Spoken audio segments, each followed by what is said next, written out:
So welcome to Economic Empowerment for Youth with Kerwyn Phillip and Elliott Eddy. Kerwyn is the author of Malik's First Job, Financial Tips for Teens and Young Adults. And Elliott is the inventor of the entrepreneur game. And they will discuss economic empowerment for youth. By way of introduction, Kerwyn and Elliott are both former Black Male Emergent Readers Advisory Committee members who have presented inspiring youth empowerment and entrepreneurship workshops at the Richmond Public Library.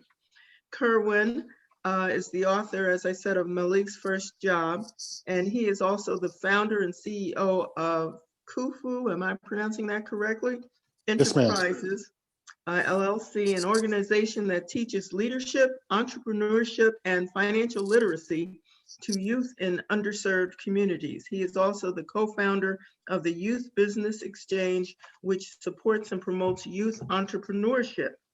Kerwyn is a hip hop historian. He shares his passion for the genre through his hip hop youth empowerment workshops, which highlight the impact of young people on the birth and growth of the hip hop music industry. Children and teens sit enthralled watching Kerwyn's multimedia hip hop workshops. Kerwyn has been with Get Lit from its early beginnings, and was the MC at our very first BMER Black History Month author celebration.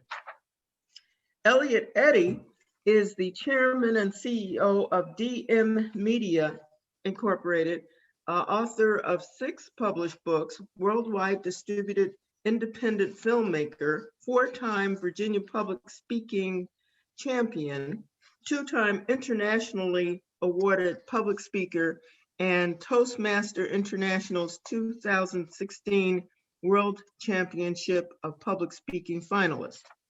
As an entrepreneur, Elliott has built a corporation which boasts 5 successful small businesses, including a tax preparation, real estate investment, and a professional speaking business, EE Speaks. Elliott has also released his own brand of springform cheesecake baking pans, the Grand Toque. Elliott is also the inventor of the world's first and only STEM accredited entrepreneur board game entitled The Entrepreneur Game by EE Speaks. And it's distributed in 9 countries, 4 versions, and multiple languages.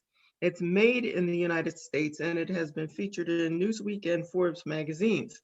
Elliott has recently been nominated as an inductee to the Black Inventors Hall of Fame. Elliott has provided entrepreneurship workshops for teens and adults in the Richmond Public Libraries and has worked with the Richmond Public School System, and Get Lit has Get Lit. He has created the Entrepreneur BMER Kit featuring his Turning Passion into Profit, the Complete Entrepreneur's Business Guide, which is at the library. The Get Lit theme for 2021 is Black History and features many of the local authors such as Kerwyn and Elliott, who have helped to build the original BMER, Black Male Emergent Readers, Black History Month author celebrations. Now featuring Lit Chicks Read authors as well as BMER authors, this Economic Empowerment for Youth event promises to be a highlight of this year's programming, which will continue. We're continuing Black History Month throughout the year of 2021. And for more information, you can go to Amazon.com or the educationalgamestore.com. So without further ado, why don't you guys introduce you a little bit more about what you're doing? Who wants to go first? I can go first. Go ahead, Kerwyn. All right. So yes, this is Kerwyn Phillip. And as Meldon stated, I'm the author of the book, Malik's First Job, Financial Principles for Teens. The reason why I wrote the book is that, we see nowadays in current America that a lot of people struggle financially. The majority of Americans live paycheck to paycheck. Most Americans have very little money saved in their savings accounts. And again, a lot of people are struggling financially. So just wanted to kind of prepare a resource or create a resource that can help guide children or young people in a different path. That way they don't face the same struggles that a lot of us adults face right now. The synopsis of the book is pretty much is a young man growing up in Brownsville, Brooklyn, going on his first job interview. And after he gets the job, sits down with his friends and realizes that he needs to learn more about how to manage his money. So then he sits down with his dad, and his dad sits him down and provides him with several principles to help him financially, that he can kind of guidelines he can set within his life. Outside of the book, as Meldon also stated, I'm the co-founder of the Youth Business Exchange here in the Richmond area. We host the annual event, the Richmond Children's Business Fair, which is a marketplace or a platform where young entrepreneurs between the ages of 5 and 17 have an opportunity to present their products and services to the general public. Due to the COVID situation, we had to postpone our event last year. And right now it's tentatively scheduled for July of 2021. We're keeping our fingers crossed that, things get better as far as the COVID numbers, and that we'll be able to host the event this year, because we have a lot of hungry young entrepreneurs that are ready to get out and show the world what they've been working on. And I just want to thank Meldon for the opportunity to come and present myself in this event today. Thank you, Kerwyn. Thank you. Elliott, would you care to have a few words? Absolutely. First of all, thank you all. Thank you, Meldon, and everyone that's put this together. This is a wonderful platform. I want to say welcome to everyone that is watching this, both now and who will watch it in the future. You've made a great choice by watching this empowerment workshop. My name is Elliott, and I am an entrepreneur. So let me tell you what that means. There's a lot of long meanings for entrepreneur, but this is what I like to say an entrepreneur is. An entrepreneur is a problem solver. An entrepreneur is someone who sees a problem in the world and they feel that it's their duty, or they take it upon themselves to solve that problem. Now, that problem could be anything. It could be a big problem or a small one. So for example, there are a lot of people who are bakers who like to use all natural products, who like to use things that don't have gluten, things that don't have animal fats. And the reason they do that is because they see a problem with all of the sugars and all of the different things that's out there. Nobody is making things that they like. So they become an entrepreneur to make their brand of cakes. At one point, there were no chairs. Somebody said, hey, I am tired of standing up. I need to sit down because my back hurts. So someone went about inventing a chair. So when I say an entrepreneur is a problem solver, it is anything that is around you that you see a need for, that you see there's a need for something to happen. And if you can see that, then it's on you to create a solution to that problem. And that's what an entrepreneur is. So I am an entrepreneur. I have several different businesses. I've made some businesses that have not gone so well and a couple of businesses that have done well. The difference between them both is that I never gave up. The difference between them both is that when I saw that it was not going to be successful, I went back to find out more information, to find out what other things I needed to know. And that's what an entrepreneur does. And I just want to make sure everybody knows that of all the things that you can be in this world, an entrepreneur is a valid one. And an entrepreneur is one that you can be as well. Whatever you have in your hand, whatever talent you have, whatever it is that you can do, you can turn that into a vehicle to not only provide value to somebody else, but also to provide value for yourself in the form of income. Wow, okay. So let's launch into some questions, and I invite the audience to put your questions in the chat box, and we will be unmuting you at the end so you can actually verbally ask your questions. But in the meantime, put them in the chat box and we can answer them in order. So I have a bunch of questions here in case there aren't any questions in the chat box, and I don't see any so far. So the first question, Kerwyn, I have is, what role does working a regular job play in economic empowerment for young people?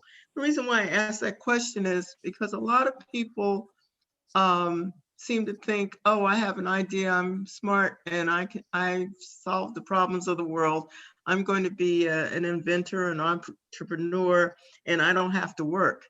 And I think a lot of young people are prone to that perspective.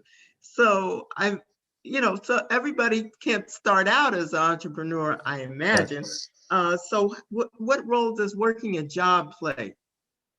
Wow. So first, I want to say there's nothing wrong with working a job to seek economic empowerment. The term economic empowerment, which is a common term being thrown around nowadays, is pretty much being able to have the ability to live the lifestyle that you want to live, having the ability to make money and have money work for you as well, right? So, like I said, there's nothing wrong with working a job. Because if you want to be an entrepreneur, you're actually going to work more hours than you would work if you worked a regular job. Because starting out as an entrepreneur, you are the business, right? Depend upon if you have the resources to hire other people. Initially when you first start out, you probably don't. So you're like the marketer, the creator. You're actually doing everything within the business.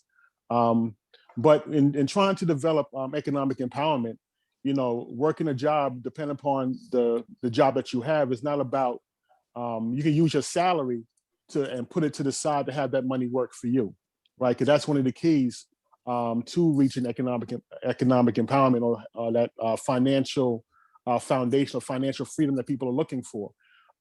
We look at the example of it was like a wash lady. Her name was Osceola McCarty, who worked below minimum wage, but yet was able to save money, right? And like later on in life, she saved like over $150,000, which was later used for scholarships for college students, before she passed away.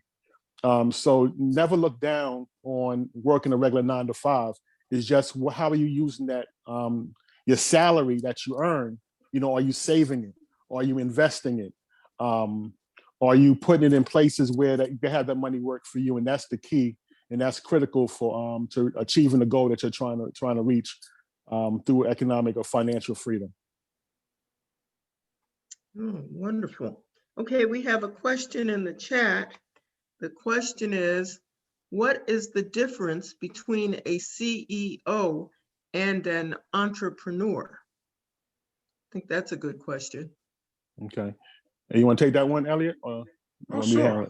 Okay. So an entrepreneur is someone who creates whether it's a product or who creates a service that they sell to the public.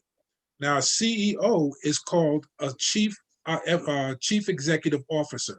What that is a title inside of a business. So you have a legal business structure. So when someone creates a company, like all of the companies that you see, like Microsoft and Apple, they will create a company. And in that company, there's certain titles that you have. So you have president, you have vice president, you have CEO. The CEO is the person that pretty much runs the company, makes decisions for the company. An entrepreneur, you can be an entrepreneur without being a company. And you can actually have a company, and most of the companies are going to be entrepreneurs. So entrepreneurs, what you do is the person that creates the business, creates the product, creates the service.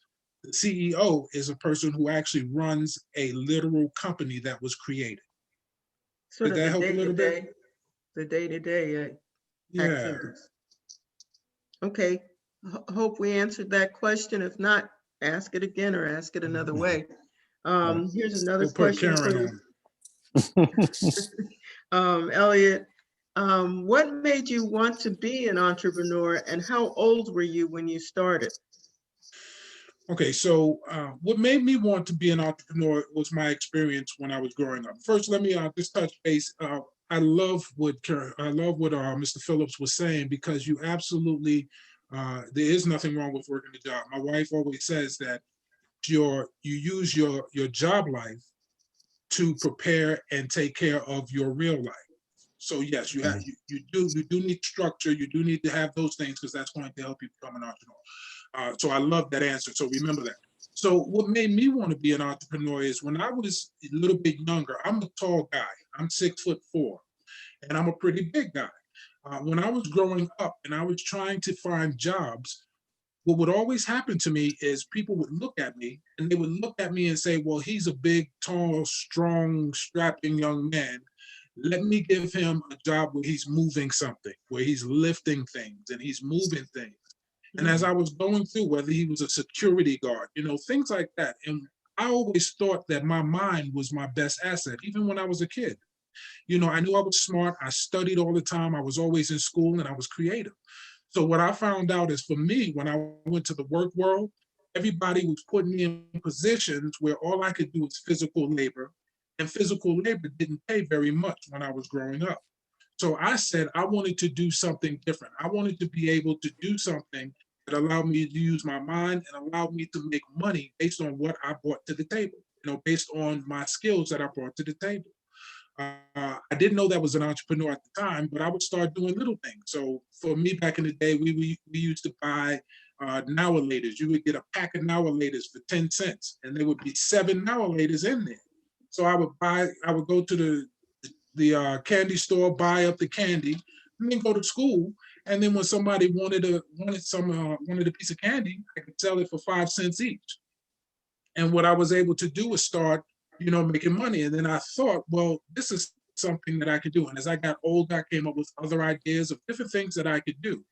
And then I learned that this was entrepreneurship, that I was creating business for myself. So that's what really got me interested in it. It was me wanting to do something different to earn money, something to earn more money based on what my ideas. And I found a way to do that. And then as I got a little bit older, the businesses got a little bit more sophisticated. But that's what it really was. It's just a desire to want to do something more than what was offered to me at that time. Phenomenal. That reminds me of what my daughter did when she visited England a number of years ago. She wasn't allowed to work, so she used to sell her place in the lunch line in order to make a few dollars. That's creative. Wow. Exactly. Speaking of daughters, Kerwyn, you have a daughter who has a business. She's an entrepreneur. Yes, ma'am. Yes, Can ma'am. you tell us a little bit about how she got started on that journey? Oh, wow. My earliest recollection, I tell people all the time, she's 17 now, but I knew that she had a spark for entrepreneurship when she was 5 years old. It was after the holidays, after the Christmas holiday, and at your corporate job, you decorate, for Christmas, and we had like Christmas stockings that we hung up at work, and this one had my name on it. And of course, it was after Christmas, so I brought it home. And it was one day I was laying down watching television. She came to me with the stocking in hand, saying, "Dad, I want to have this stocking." I'm like, "Oh yeah, go ahead. You can have it." She's like, "No, I want to have this stocking." I'm like, "Okay." So then she left the room and came back with a piggy bank. And she put the piggy bank, right next to me, saying, "I'm gonna pay you for the stocking, because once you give it to me, you're not gonna ask for it back." Right. And all I could do was laugh at the point. I'm like, I don't want the money. Just take the stock. And she said, no. Because at the time, my early stint in entrepreneurship, I used to sell like oils and incense and books. So she was like, "Dad, I see you go out, you sell body oils, you sell incense, you sell books. So right now you're going to sell me the stocking." And I'm like, "Okay." Like I said, I laughed. I just took the piggy bank, gave her the stocking, and I said, "Okay." And I just knew at that point, okay, I got something. She got something in her about business and negotiation.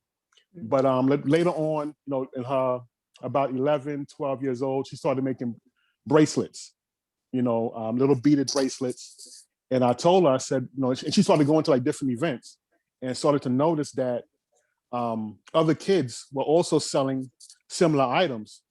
And she was asking me, saying, "What can I do different?" I'm like, "Well, you also paint. If you sell your paintings, that's something that no one else can mimic or copy or duplicate. So I think you should transition from the bracelets to artwork." So around 12, 13, she started really getting into the painting. And now, like 5, 6 years later, she's she has artwork in several stores, several storefronts in the Richmond area. She has a website where she sells artwork on her Etsy page, her Instagram. So that's the lane that she's in right now. And actually, she's looking into doing some crocheting as well, and selling some of those items online too. Wow. Yeah. So, okay, I've got another question now. Okay. If you can start early, why do you need to go to school? Why do you need to finish school? What role does formal education play in financial success? In the day and time that we live in now, things have changed. At one point in time, the instruction was to graduate from high school, go into college, after you leave college, get your career, and go from there. But now with the multiple resources that are available, you have the internet, you have YouTube, and you have Facebook, Twitter, Instagram, and there's a lot of information being conveyed through these different platforms. So children the information that you can get in college, you can, if you have the drive within yourself, you can study that same information, right? Entrepreneurship, right? That's not something you can study inside of a book. It comes from experience, right? Just like if I was to try to ride a bike, I could say, okay, I want to learn how to ride a bike. I'm gonna go to the library, I'm gonna read every book on riding a bike, and then I'm gonna learn how to do it that way. And that's not how you're gonna learn. You could read every book on the planet, but unless you get on that bike and start riding yourself, and you go through the bumps and bruises of falling and learning and getting your balance, then that's how you're truly gonna learn, right? And that's what kids are realizing nowadays, that they can get they can learn through the experience by those bumps and bruises and be successful with themselves without necessarily going through, a college or an institution. And they can save a whole lot more money that way as well. Wow. Well, Elliott, do you agree with that? I'm shocked. Yeah, I do agree with that. So with education, one of the reasons that you need the education, or you want to go ahead and stay in school, is for foundational purposes, because you need to learn the foundation. You need to learn what's called the fundamentals. Just like when you go to play a sport, whether it's basketball or baseball, there's some fundamental things that you need to know: how to dribble, how to pass, where to stand, how to shoot. Some basic things you need to know. And that's what that's what education is going to do for you in school. It's going to give you the basics of what you need to know in order that you can have something to build off of. So when you go to create different ideas, you're creating your ideas based off of information that you have learned in school. Now you take that all the way up into high school. That's going to give you all of the basic information you need. It's going to allow you a chance to learn how to have relationships, because part of business, it's not just doing business and selling things, but it's having a relationship with people, learning how to speak with people, learning how to communicate, learning when someone says something, what does that really mean? Learning when someone likes something, and how to read people and understand what they're feeling and what they like and what they don't like. All of that is part of education.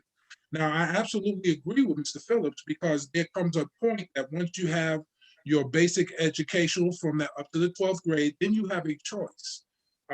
You have college education, which is great, because that's going to give you more information. It's going to allow you to be an independent person, taking care of your schedule and learning how to talk with people and meet with people. And that is a great route. But then you also have an entrepreneurial lean, which would mean going after information.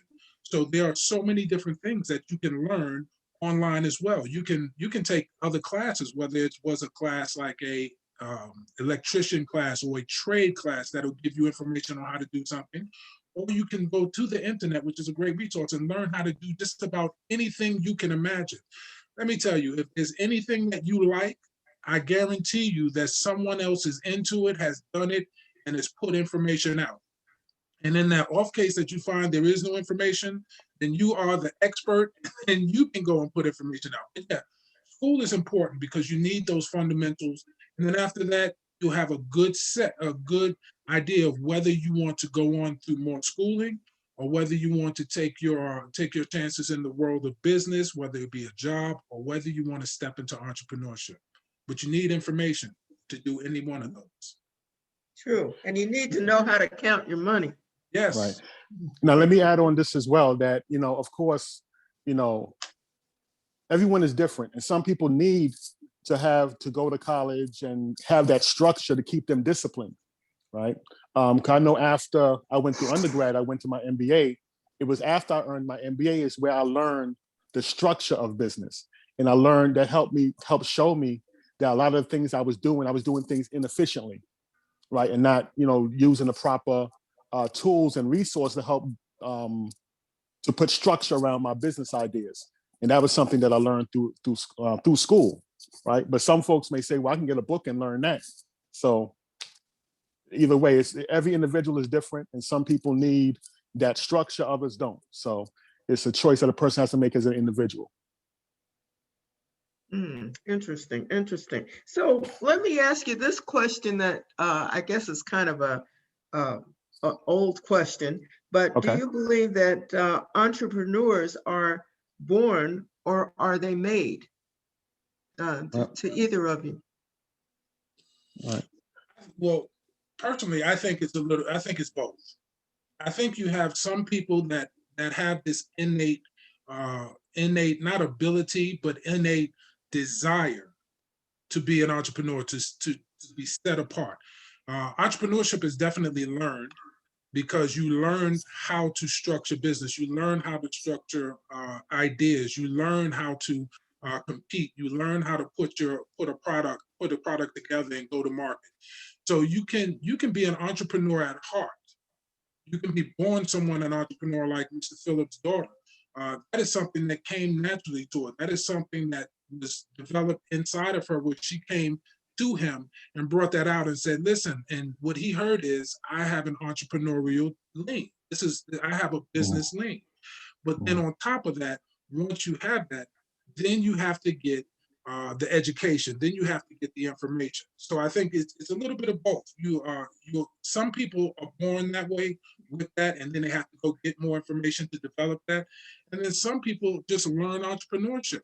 I don't know if I was born that way, but I know as I grew up, I learned entrepreneurship. I learned what I wanted to do, and I figured it out. I went out there and did the experience. So it might be, to me, it's a little bit of both in a lot of cases. I see. And let me add on to that.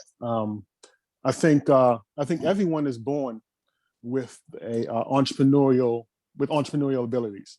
It's just, what course you go through life, and does life bring it out in you, right? Earlier on, Elliott stated that an entrepreneur is a problem solver. An entrepreneur is also a risk taker, right? Someone who isn't afraid to go out there and take a chance. And we see children, right?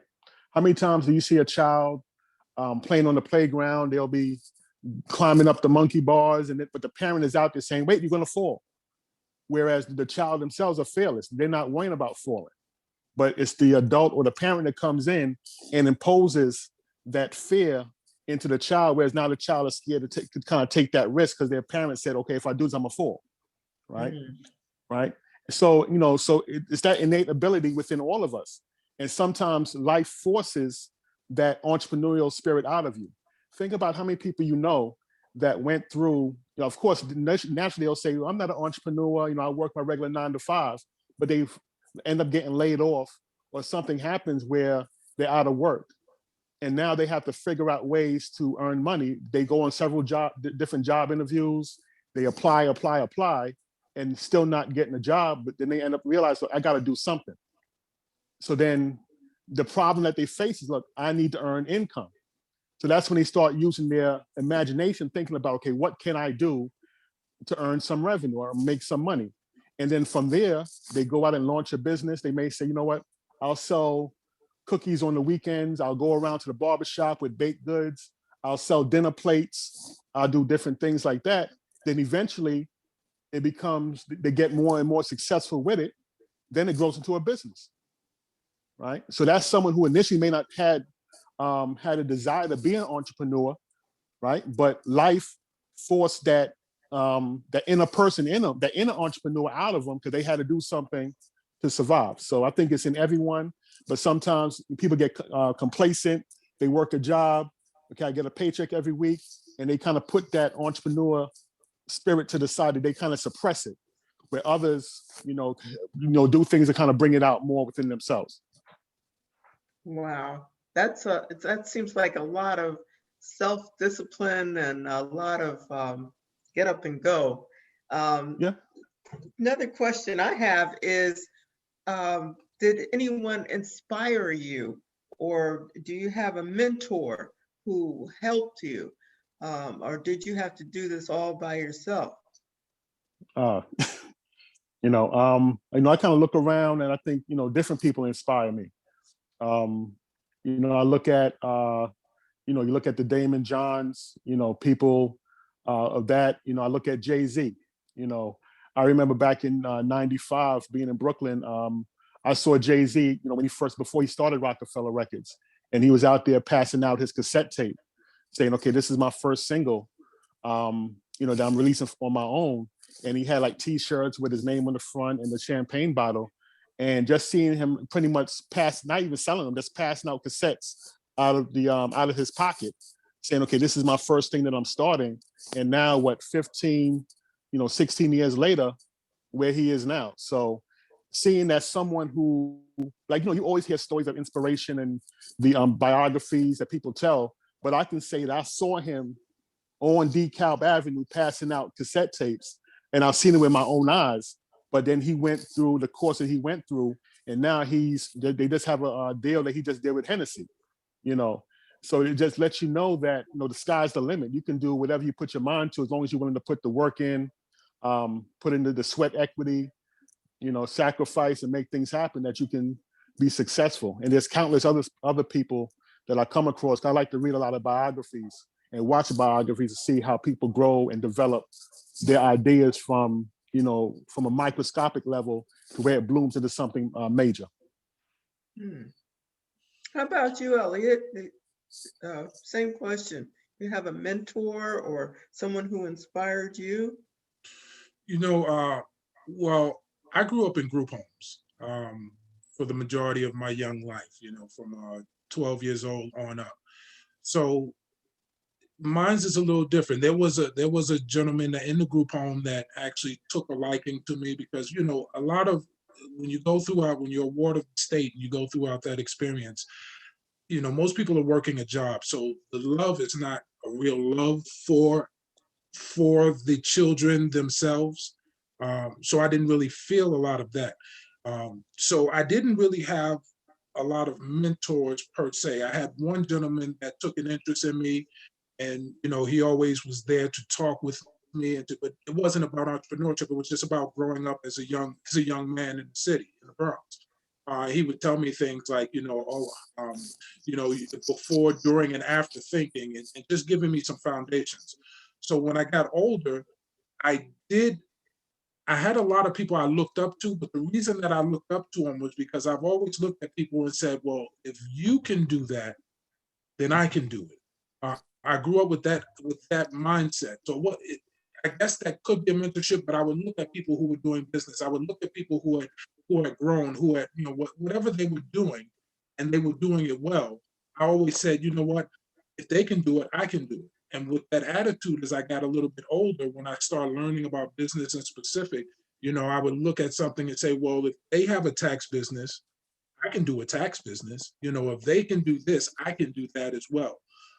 So now I have mentors, people that I definitely look up to, that give me information that I've learned to, listen with and talk with. But, and I hate to say it like that, because, I think mentorship is a great thing, and I think it's missing in a lot of cases. But I also think that if you have a sense of, and it wasn't even self-worth, it was just me being persistent and just being stubborn and saying, you know what, I can do something. I have the brains, I have the ability, and I can do something. So my mentorship, or my mentors or the people I looked up to were people around that were just doing something, seeing like he said at Jay-Z, going from, baseline, in the neighborhood, passing out, selling out the back of your trunk and all of that, and then growing to a place where you're on the label, and then growing to where you're beyond the label and you create your own label. And I look at people like that and I say, well, if they can do that, then I can make my own films and I can distribute my own films and I can write my own books and I can get them around the world. So it was that type of attitude that if it has been done, I can do it too. And I can probably, maybe I can do it better. So I think you mentioned earlier persistence and continuing in the face of apparent defeat. How do you handle failures? How do you handle setbacks and obstacles? Well, now I've learned a little, now that I'm a little bit older, I've learned a little bit more about what we call failure. So when I was young, when I failed or something failed, and trust me, I failed at a lot of things. Even as, businessman, entrepreneur, for every one company that I have that succeeds now, I guarantee you that I've lost money on 10 of them, on 10 other ones, because that's the nature of it. In the beginning, what I would do is, I would have my hard cry, I would quit and say, I'm never going to do this again. And I lost all my money and I would cry and I would do whatever that, and I would get it out. And then inevitably, once it was out, then I was able to start fresh and say, okay, am I going to continue with this? And if I am, then try to figure out what went wrong and how I can make it right. Or whether I find out, well, maybe I spent too much time on this, maybe the opportunity is in something else. As I got older, what I learned is that really, and I know this is going to sound kind of corny to some of the young people, but really there is no such thing as failure. So what happens is when we're doing something and we think that we failed, we didn't really fail. What we did is we found the hole in the information that we have. I'll give you an example real quick.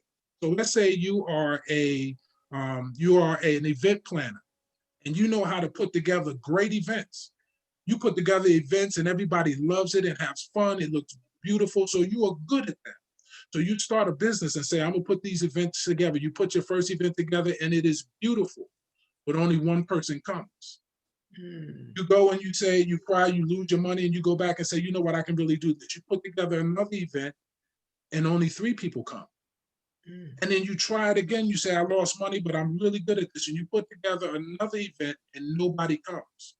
So at that point, it sounds like failure. At that point, most people will say, you know what, I thought I was good at this. I'm not good at this. Let me quit. Well, in that case, what happens is you're not a failure and you haven't failed. So you know how to put together incredible events. What you found is that you don't know how to get the people in the seats. So what you did is you exposed a place where you need more information. All you need to do now is go back and find out, well, how do I actually get people to come to the event? How do I market it? And then you learn that information and add it to everything else you have. And now you are a success as far as people say. So there really isn't failure. What there is exposing what you need more information on. And once you add that information, it changes the trajectory of everything that you're doing. Wow, that's exciting. That's very motivating, actually. Yeah.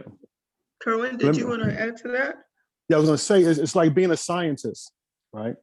A scientist goes and they experiment, right? They put things together, say, okay, they try to find a problem to solve, and they go in the back and they mix different things together and then they test it. Like, okay, that ain't work.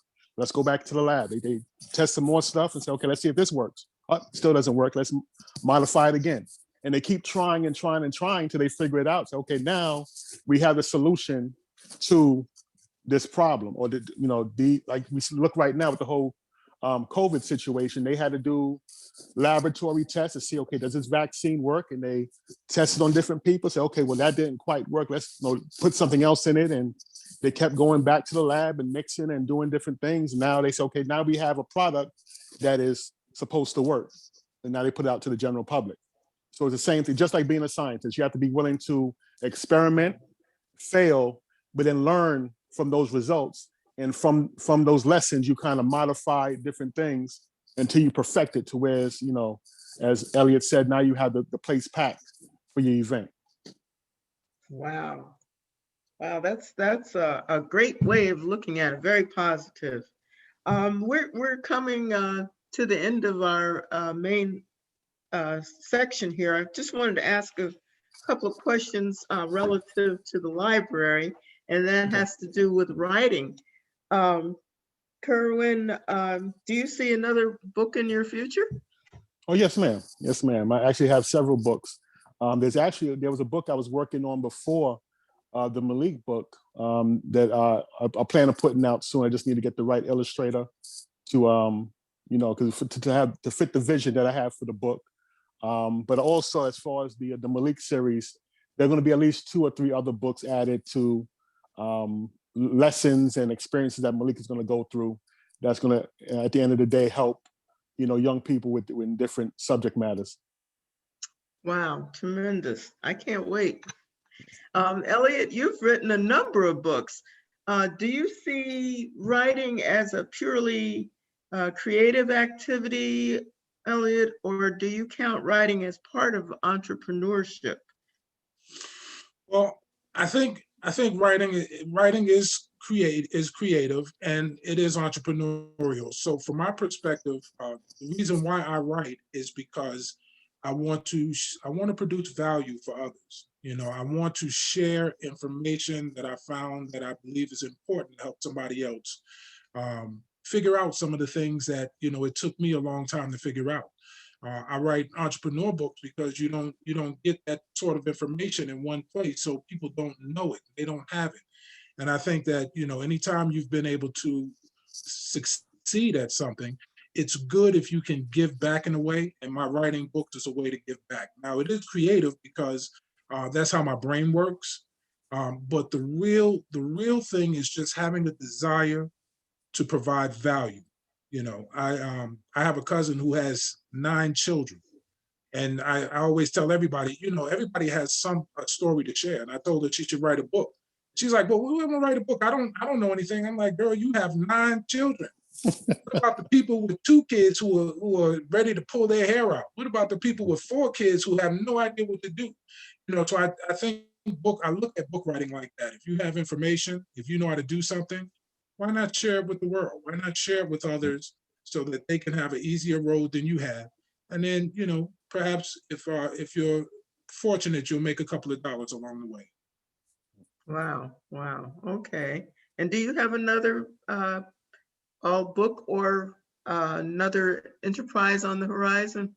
Yeah, I do. So, you know, I'm constantly learning. So there's information. I actually have one that I've been talking with my wife about pulling up, and that one will be my first children's book. And just, you know, just going over because, you know, a lot of kids who grew up in group homes and as ward of the states and in foster care, they don't know that it's possible for them to succeed as well, because a lot of the people who have done it haven't shared their story, haven't shared, you know, don't go back to those places and share the information to reach those people. So, I mean, there's a lot of information that I'd like to get out just to provide value for others and let people know that, look, you can do it. Don't give up on yourself. Just, you know, stand in there and keep fighting, and it'll be worth your time and worth your while. Okay, we have a question in the chat, and it is, how do you find an illustrator? This person has actually published a book, and she's asking how she would find an illustrator for a book.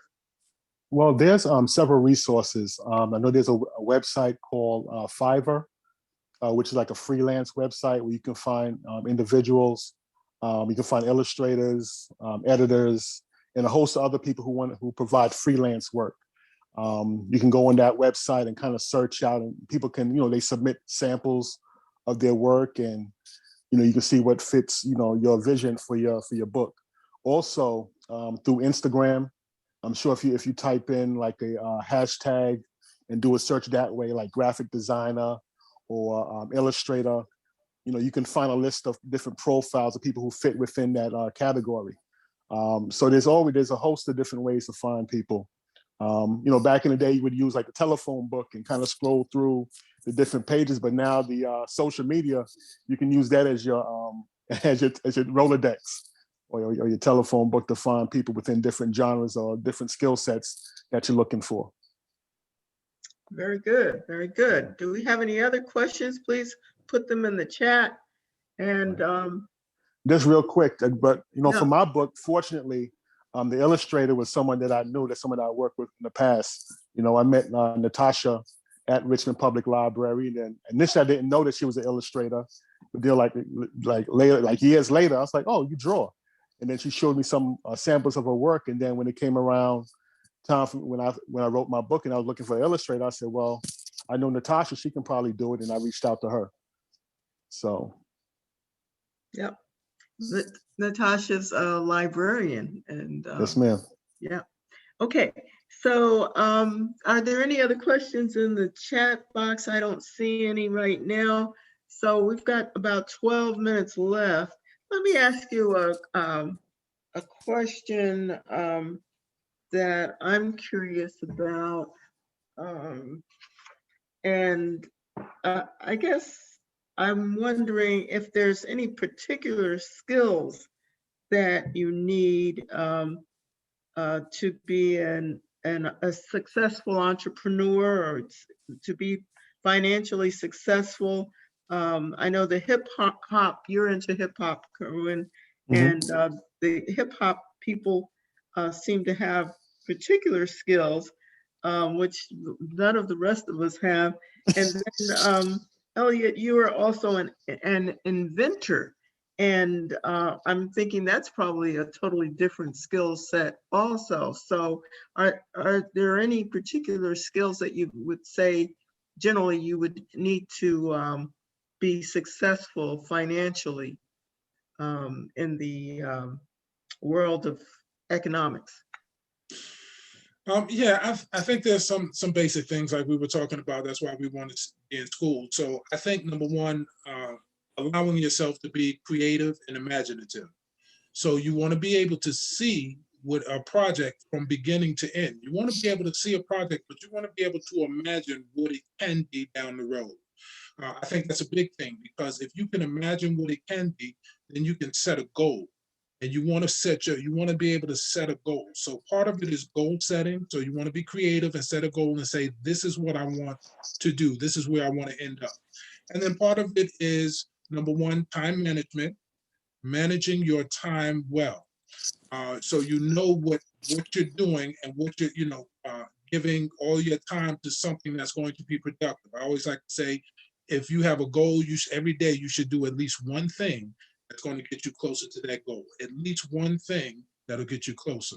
And then just have some basic structure.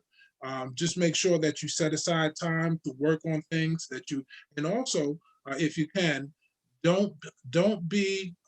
try not to be too sensitive. Don't wear your heart on your sleeve. If people, you have to understand, sometimes people will be with you, sometimes people will be against you. But what you have to understand is you have to put in the work yourself. You have to believe in yourself enough to say, no matter what happens, I'm going to do my one thing a day and I'm going to reach that goal down there, whatever goal that I've set. I think if you have these things, and whether it's to invent something, whether it's to have a certain level of money, whatever it is, you start out with that goal and you start out with that plan and you manage your time well and don't let anyone knock you off a course. I think those are some of the basic things that'll help you be successful in reaching whatever goal it is that you set. Kerwyn, do you have anything to add to that? Yes, I know when you initially asked the question, the first thing that came to mind was the quote from Les Brown, where he says, you got to be hungry, right? And oftentimes, if you're hungry enough, you ask about these different entertainers and rappers, and what drives them is that hunger for success. Some of them, not all of them, but some come from, rough backgrounds, and they don't want to go back. I watched an interview with Master P recently. Now, he went from being a rapper to now he's an entrepreneur. He has his hand in like Rap Snacks, the Master P, the Uncle P's rice and the pancakes. Now he says he has baking soda, and he says he comes out with these different products because he doesn't want to go back to the ghetto. You know, he has a hunger for success and to make money so that, you know, he can pass on generational wealth to his kids, right? So it's not just having the hunger. You know, once you have that desire, like Elliott say, that you have to set goals for yourself, right? That way you have a target that you're trying to reach, and you're not just wandering aimlessly as trying to get something done. You know, in the book that I wrote, Malik's First Job, I speak about creating SMART goals, right? Things that are specific, measurable, attainable, realistic, and timely, right? And using that that structure to help form your goals. That way, it's something that's realistic, you know, it's something that's attainable and that you can see. I often tell my daughter, you know, you have to write things down. The different goals you have, you write them down and you look at them every day, because that's going to help keep you focused. You know, if you wake up in the morning and you look at your goals, okay, this is what I'm trying to do. It'll help keep your mind set on, okay, what am I going to do today that's going to get me one step closer to this goal? You look at it in the morning, and then right before you go to bed, you look at it again. Okay, and you pretty much analyze your day. Okay, what did I do today that's going to get me one step closer to the goal? And every day you do like a self-assessment, and that keeps you focused. You know, another book is Think and Grow Rich by Napoleon Hill, where he speaks about having definiteness of purpose, right? That's that hunger, you know, that's going to keep you focused and knowing that I have a goal and I'm going to reach that goal or achieve that goal no matter what. No matter how many times I fail, if I fall 9 times, I'm going to get up 10 and I'm going to still work towards achieving that goal. And that's what's the difference that makes between successful people and unsuccessful people. Because some folks, when they fall 9 times, they lay down after. So, you know what, I'm not getting back up, and I'm gonna do something that's a little bit easier. But those that move ahead and achieve are the ones that are willing to get back up again and take more blows or take more punches to reach where they're trying to be. Wow. Wow. Well, we've come almost to the end of our time. Do you have any, I guess, advice for our young people to kind of sum things up? Who wants to go first? Go ahead, Elliott. Okay. Well, you know what I would want to make sure that all of you guys understand is that no matter what it is, you can do it. You can do anything that you put your mind to it. It is attainable to you. I mean, look at the people around. Like I said, look at people around you. There's a young lady who went on and she started doing lipstick on her face on a YouTube channel. And then from there, she got so many people, she started making money on it. Then she developed her own product. And at 21, she became one of the richest young people in the world. It's Kylie Jenner. And she started off on YouTube, just showing people, wearing other people's lipstick and just showing her friends what it looked like. I know a 8-year-old boy who likes toys. So he gets people to send him toys and he reviews it and he makes over $250,000 a year. No matter what it is, there is always something you can do. If you have an idea, if you have a skill, if you have a talent, and you want to do it, I would say go for it. I would say set a goal, get the information on how to do it. You can look on Google. But don't let anybody deter you and anybody stop you. Don't let anybody tell you that you cannot achieve something. I don't care who it is. You just take it, shake your head, nod it off, and you continue working hard. And if you do the work, I promise you, you will reach your goal. Never stop. Wow. Right. Kerwyn, a parting word? Yes. You know, this is something I tell my kids all the time, that, you know, young people today have an advantage that we don't have. You know, in the past, when we had to research information, we had to go to a building. If we didn't have encyclopedias in the house, we had to go to the library, go to the card catalog, look up the topic, get the book off the shelf. And it was a process to get information. But right now, you know, in your phones, you have access to the entire planet, all information across the globe, right? Utilize your resources. Learn, as Elliott said earlier, use time management. Everyone on the planet has 24 hours in a day. the key is, how do you use your 24 hours, right? Are you looking on YouTube to look up the craziest challenge to participate in? Or are you using YouTube to research and prepare yourself for tomorrow, right? Are you absorbing information? Well, you know, what kind of information are you absorbing? The mind is like a computer, and it's programmed based on what you feed it, right? So of course, you don't have to be reading and studying serious information all the time, but just remain balanced, right? And take on knowledge.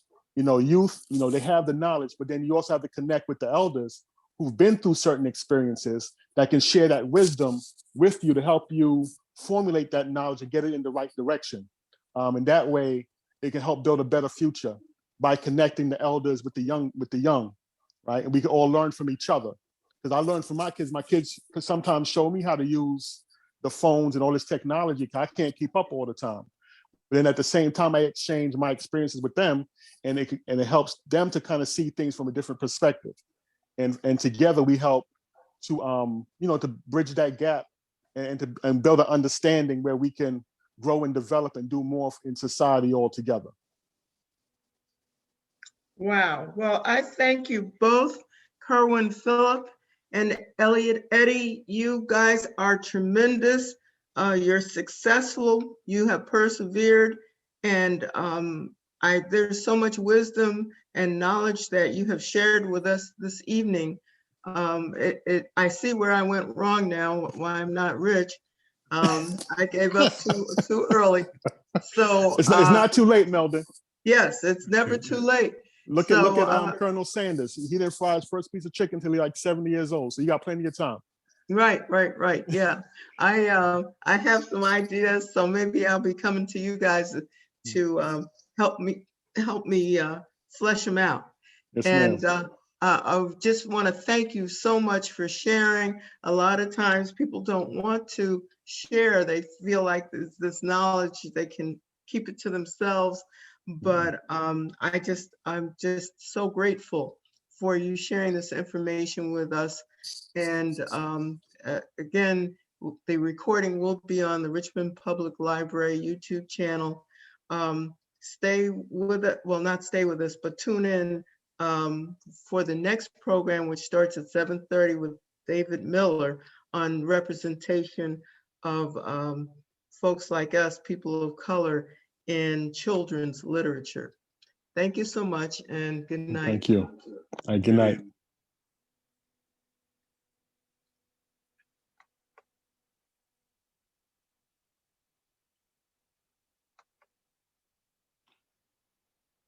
Meldon, you have the link for David's event?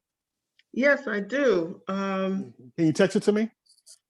Oh, sure Okay. will. I can put it in the chat too. Okay. I don't know why I was trying to end the meeting, but it wouldn't end. Looks like you're still recording.